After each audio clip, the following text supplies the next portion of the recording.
Welcome to another episode of GeekOutdoors.com. So Rurouni Kenshin The Beginning is the final movie in the long-running live adaptation of the Rurouni Kenshin series, and the movie before this was Rurouni Kenshin The Final, which is technically the last part of the Rurouni Kenshin story. So this one is like the prequel to all of those movies before this, which started way back in 2012.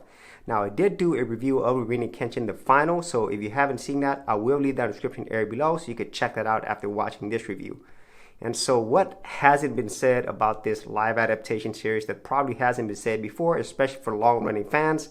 And I myself, watching this last one, was kind of bittersweet because this has been going on for a while now, and I've thoroughly enjoyed this live action adaptation. And so in this movie, just like the title says, this does show the beginning of Battosai the Killer, which was Rurouni Kenshin's original name, and he was definitely not anyone you wanted to mess with. He was a cold-hearted killer, but he was doing all of these things for what he felt was the right way to get to a new age where there's going to be peace for everyone. So that's really the main reason why he did it. And at the same time, he actually met somebody at that time. Her name was Tomo, and that's how he actually got this scar. So this movie really explains a lot of how Rurouni Kenshin became who he is and who he was before as Battosai the Killer. And so that's really the general story of this movie. So getting into the things that I absolutely love about this film, it starts off with the action. In the very first opening 30 seconds of this movie, you're going to see some incredibly awesome and brutal action, which is something that you come to expect out of this live adaptation series. But the way it's shown here is just so brutal and bloody because now you are truly seeing Battosai the Killer and not Rurouni Kenshin, who is the protector of people with his reverse blade. So this is definitely not at the time when he vowed not to kill people. This is way before he vowed to kill as many people as needed to actually get to this new age. And so the action here, it's just awesome all around. And even though there's not going to be as much action in this movie as maybe in some of the other parts of the live action series, it is still just excellent. It's well choreographed, things are fast, smooth, and it just looks awesome. I mean, if you love action movies, especially swordplay type movies, this is going to offer that and then some. So definitely action junkies, you're going to love every second of it whenever the action's on screen.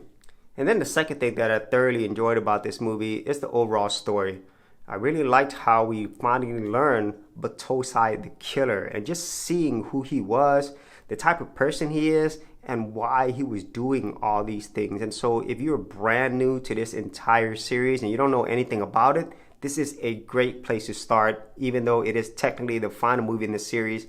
And then if you just think about the whole story as one big story as a whole, watching all the movies, it is just really, really good because everything ties together so well.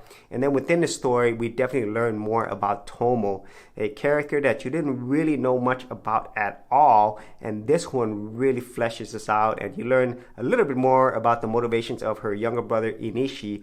And so the story itself does an excellent job of giving background on the characters and setting up this entire world. And another thing that this movie did so well is the acting. The main actors that played Kenshin and Tomo, they just did an excellent job because here, this really isn't about the action per se. It's more of a tragic romance story, and it really gets you when you're watching it because you know why these characters, specifically Tomo, she's doing the things that she is.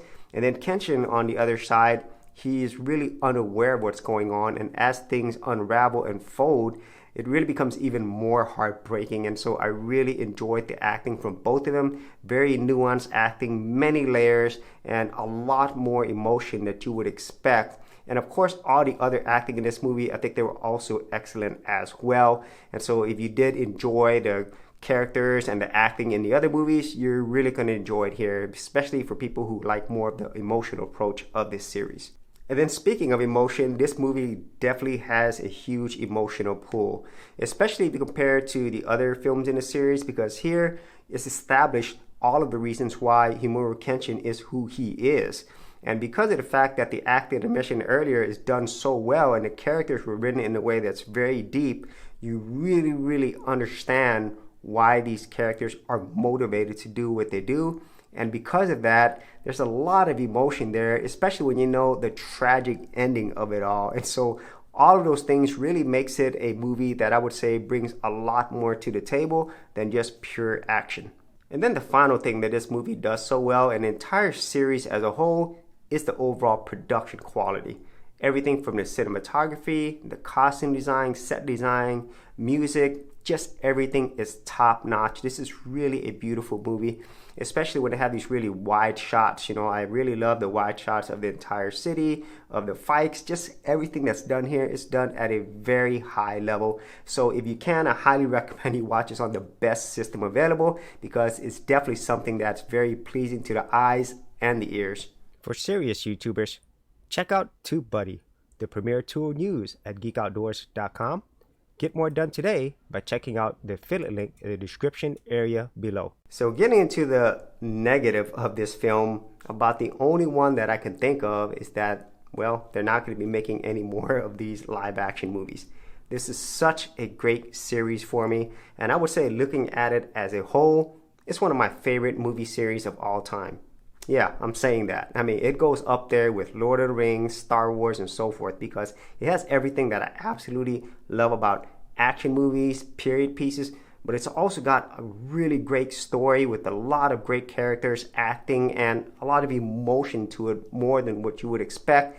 And the overall package to me is just top notch. And so those are my thoughts on Rurouni Kenshin, The Beginning.